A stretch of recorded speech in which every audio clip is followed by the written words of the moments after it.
Unit 5, Lesson 3, Application Problems Using Trigonometry. So some of you guys will be able to fast forward this lesson because this is all taught in grade 10. Okay, so the first thing that we're going to review is what's the difference between an angle of elevation or inclination and an angle of depression or declination. Okay, so it's all how the terminal arm of the angle sits in comparison to a horizontal line. For example, an angle of elevation, okay, here's your horizontal line, the terminal arm is always above, okay, it's situated above that angle of elevation, and then the difference between the two is the value of the angle of elevation. For an angle of depression, okay, there's your horizontal line, your terminal arm is always below that horizontal. Okay, so there it is. And then your angle of depression would be the value in between that horizontal and that terminal arm. Example 1. A surveyor must measure the height of a cliff. He stands 40 meters away from the base of the cliff and measures the angle of elevation to the top of the cliff to be 60 degrees. What is the height of the cliff? So the first thing you always want to do is draw out your situation. So think of the objects that are talked about in the description. So there's a cliff and there's a surveyor 40 meters away looking up at the top of the cliff. So let's draw that.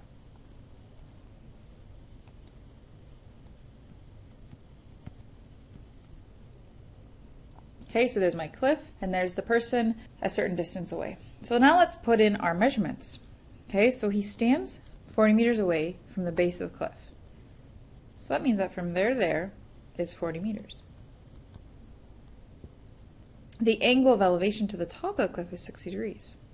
So remember, an angle of elevation is from a horizontal line, and then the terminal arm of that angle is above it.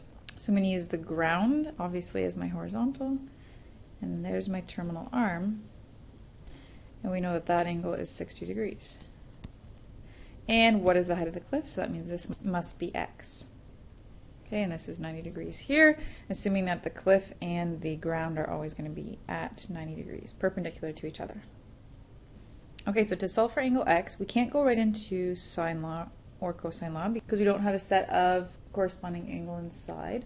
Okay, and we don't have the requirements for cosine law either.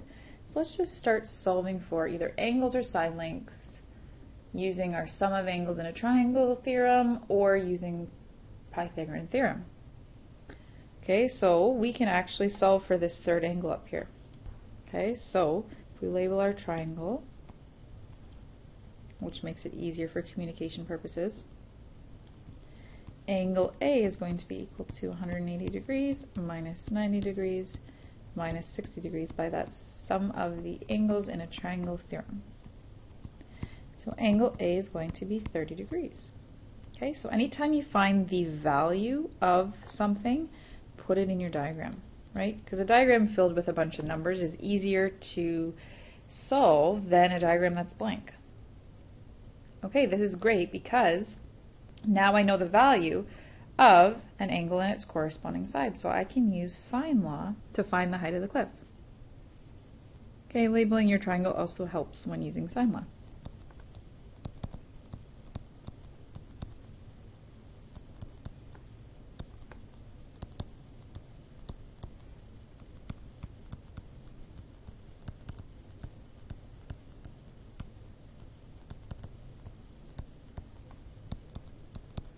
Okay, and then once you simplify that, remember to keep your sine of 60 degrees in brackets.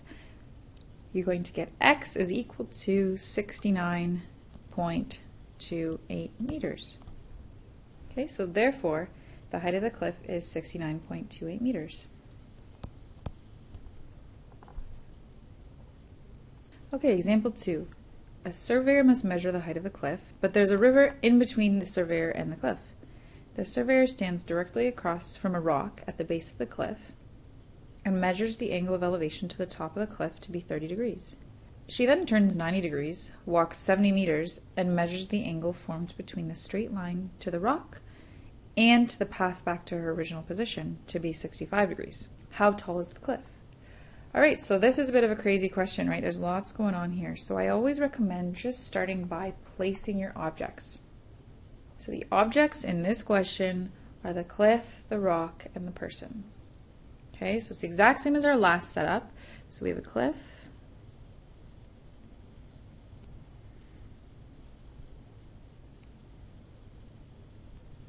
and then we have a person.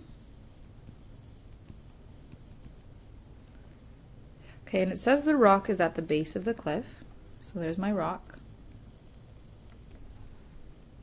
And there is a river between the surveyor and the cliff.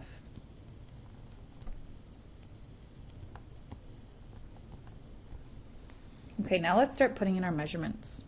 So the surveyor measures the angle of elevation to the top of the cliff to be 30 degrees. So we know that's the measurement here.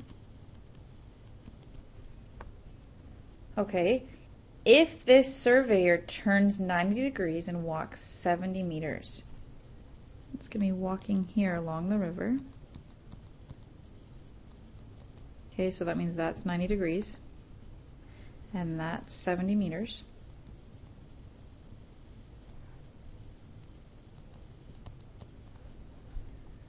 And there she is now.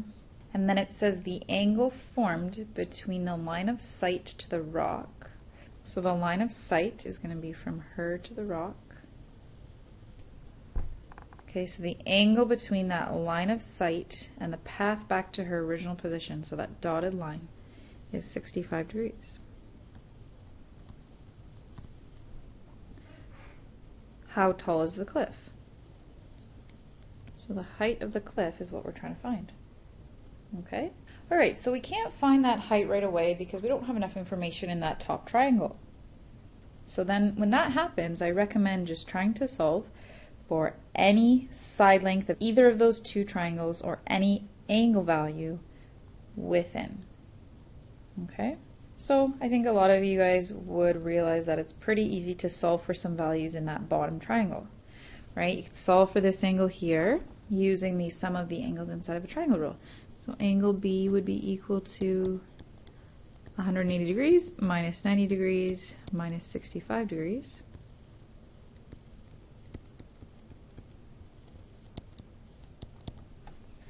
Okay, and now it's pretty easy to find this side length, right? You could actually use either sine law, or you could actually use SOHCAHTOA because we're working in a right angle triangle. So I'm going to use SOHCAHTOA first because that's a little bit less work. So tan of 65 degrees is equal to x over 70.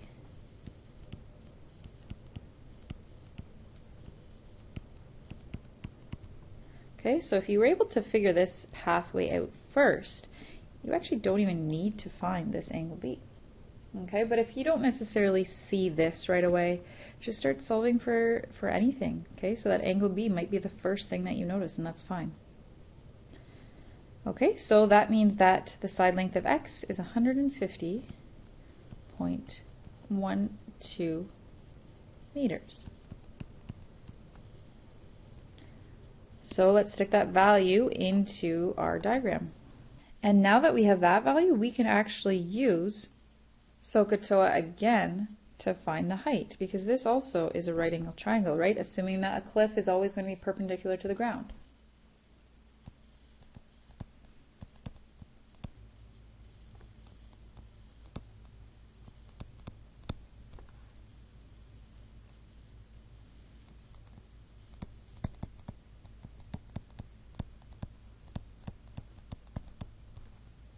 Okay, so that means that the height of the cliff is equal to 86.67 meters.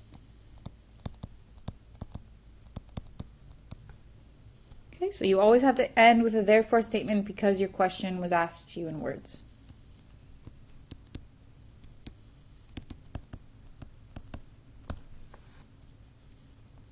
Okay, example 3. A boat leaves the marina and travels 25 kilometers.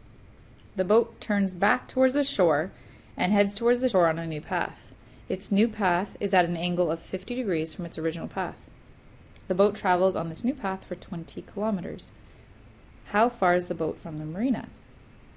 Let's start drawing out our diagram by putting in our objects. So we have a boat and a marina. Right? So if this is the marina, we know that a boat leaves that marina and travels 25 kilometers. Okay, so here's where the boat ends up, and that distance is 25 kilometers. We then learn that that boat turns around back towards the shore and heads back towards the shore on a new path. Okay, so it's maybe heading back to the shore this way. Okay, and we learn that that new path is at a 50-degree angle from the original path. That means this angle is 50 degrees. Apparently it travels on this path for 20 kilometers. So that must be 20 kilometers there. And then we need to figure out how far the boat is from the marina. So we need to figure out this length here. Okay, so to figure out the side length x, we're going to use cosine law because we are given the values of a side, an angle, and a side. That angle is contained in a sandwich between those two side lengths. So that's what you need in order to use cosine law. Okay, we can't use sine law here because we don't have a value for a corresponding side and angle. Okay, so let's set up our cosine law. So our side length that we're finding is equal to the sum of the other two side lengths squared.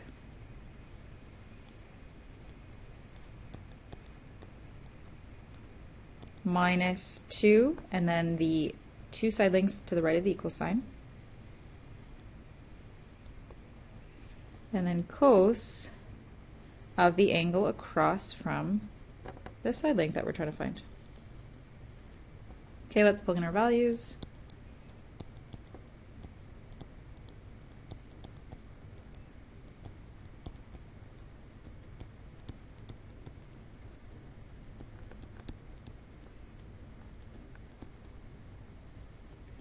Okay, let's do the math now. So 20 squared plus 25 squared is 1025. 2 times 20 times 25 is 1000.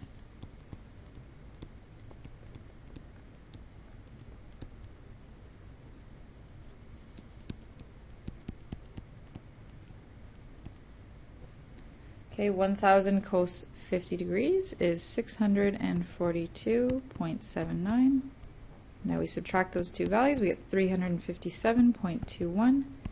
And now if you take the square root, you get a value of 18.90 kilometers. So that means the boat is 18.90 kilometers from the marina.